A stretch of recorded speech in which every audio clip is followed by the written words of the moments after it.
Hi, Reese here again with Link Japan Careers, and I'm here today to have another discussion with two guests. This time, hi, I'm Gordon, and I work with Link Japan Careers in the recruiting department, primarily with domestic recruits.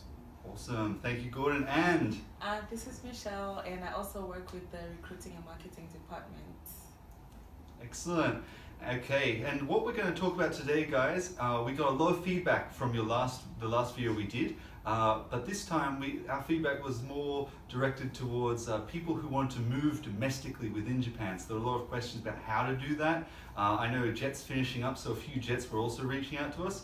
So let's talk about that. So moving in Japan.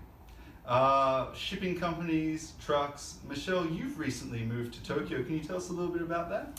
Okay, so I used to live in the Leo Palace, and so I really didn't have any big pieces of furniture, so I thought of a cheaper way to move, and so I contacted Yamato, and so they have different sized boxes, so you can get really big boxes, and you can sort of like put everything in there, and then I think I shipped about maybe 7 big boxes, the biggest size, and I think it cost me about maybe 6,000 yen.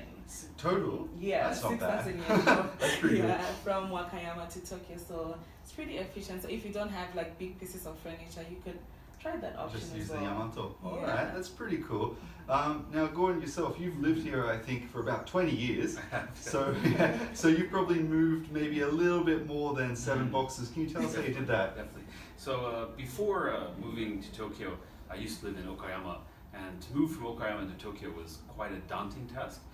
So I did a little bit of research, and at the time it was just myself. I was single at the time, and I looked up a Tanshin Funin pack. So sometimes moving companies will have special packs specifically for example, salarymen who will be just moving by themselves and leaving their family, say in Tokyo, and they're going temporarily to another place. And I found that that was not only enough space for everything I needed to move, but it was also the most cost efficient. Oftentimes it will give you a certain amount of space, and you can fill up that space with boxes or furniture for a set rate to go to a certain distance. So that's how I moved actually from Okayama to Tokyo, and actually between Aichi and Okayama as well. And then more recently, I moved from Yokohama to Saitama, and this time I had more stuff, and it wasn't just myself. There are 2 of us now. So in that case, we actually contacted a couple of moving companies. We had to get some estimates. We had 3 different companies come out. They came and kind of looked over our furniture, looked over about how many boxes we planned to be moving, and they gave us an estimate. And there was a little bit of negotiation, so if you have some Japanese, it's helpful. You can always say, well, really, that guy gave me this price. Do you think you could go a little bit lower? And negotiate a little bit. I definitely think that's good to do. But look at different options. Don't always take the first option you come across. You put in moving companies in Google. Pick the 2 or 3 that look good to you, and get a few different comparisons before making your final choice, I think is good. Yeah, thanks for that, Gordon. And I'll just add too, we are going to put some links to some groups that we recommend at the end of this video, so please be sure to check it out. Now just quickly, Gordon, that Tanshin pack that you talked about, that first one, what sort of things did that cover? Like what could you put in there? In that case, I believe I moved a bicycle, a small sofa, like a 2-person sofa, and then a couple of boxes. So it wasn't a ton of furniture, but it was enough for a 1-room apartment. Cool. Basically what a single person might have moving from place to place. Awesome. All right, great. And you did also mention, being able to speak Japanese, that can sometimes help. I know from my own experience when I moved 6 years ago, I didn't have the Japanese ability required, but just having a friend sort of speak on your behalf often can help, right? Yeah, so if you have a Japanese friend that's prepared to do you a solid, that can also help. Okay, let's talk a little bit now about selling things. So let's say we're in a position, or maybe you're in a position where you need to move across Japan and you need to get rid of some of these things. What are some effective ways to, say, get rid of your electric guitar or get rid of that sofa? Michelle, do you have any ideas? So I know about Second Street. It's sort of like a recycle shop, and so you could take like some of your stuff. For example, if you have clothes that you don't wear anymore and you're not really looking to make money, but sort of like get rid of stuff that you don't want, that's another option you could try. It's a little bit, maybe you might not make too much of the money, but at least you can get rid of some of the things that you have. Yeah, that's a good one. I mean, recycle shops is something I think we could do a whole nother video about. They're incredible. We might talk about them a little bit later, but that's a very good point. So recycle shops, what else, Gordon? Yeah, I would say if you're active on Facebook, check out sayonara sales and see if there might be groups on Facebook. People are looking to either acquire new things or looking to get rid of things because it's such a transient community. It's not unusual that there are different things and different groups out there that you might be able to find locally for people looking for what you're trying to get rid of. That's also a very good point too. I mean, the one that comes to mind for me, it's not, it is a recycle shop in some ways, but it's a chain, Hard Off. For those of you who know Hard Off or Mode Off, you can often get rid of some things there and get some money back. Yeah, okay, let's talk about one more thing. Okay, so we've got our things sent, we know how to get rid of things. What are some things that I need to do, Gordon, when I leave my, say I leave Okayama and I'm moving to Tokyo? What are some things, maybe like visa-wise, I need to do?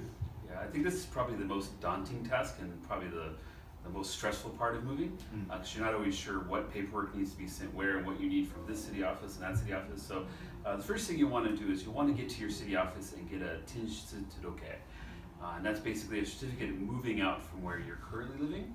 And you'll need to have that certificate to register your new address once you arrive in your new city. And once you arrive in your new city, you'll want to make that registration within 10 days of arriving at your new apartment. But you can't do that latter part without doing the first part. And if you're moving, say, from Okayama to Tokyo, it's not as easy as just hopping back on the train and going to your old city office. So it's definitely something you want to be able to do before you leave your current city. If you get to your city office and they don't really communicate very well in English, what I recommend is just using your very basic Japanese, watashi wa hikoshimasu, and that will kind of get the ball rolling. They'll understand what they need. What you need, and they'll probably be able to walk you through the steps. It's a pretty simple process. Usually you just have to fill out a form, maybe pay a very small fee. I think when I moved from Yokohama to Saitama, it was maybe 200 yen, just a revenue stamp to process the paperwork. But it's definitely something you want to take care of before moving from your current city. Once you arrive at your new city, you'll also have to register, say, your driver's license and your car, if that's something that pertains to you. You'll also probably want to let the post office know that you're changing your address. You'll be able to actually have mail forwarded, I think up to a month. But again, it's just another form you fill out with your current address and the address you'll be moving to, and they'll forward any any mail you get in your absence to your new address once you arrive. Other than that, when you do register at your new city office, you'll also have to register for your insurance card again. So if you had national insurance in your old city, you'll have to re-register for national insurance in your new city. Or if you have insurance through your current employer, when you leave that employment, you'll have to return your insurance card. And there may be a period between leaving one job and starting your next job. Really you'll need to get a certificate of leaving that job and take that to your city office to register for national insurance to fill that gap. So there are a couple of different things that need to be taken care of there. That's very good though, but very comprehensive. Thanks, Gordon. Okay, so we hope that answers a few of your questions today about moving in Japan. As always, if you have any more questions, please contact us at linkjapancareers.net, and we look forward to speaking with you next time. Take care.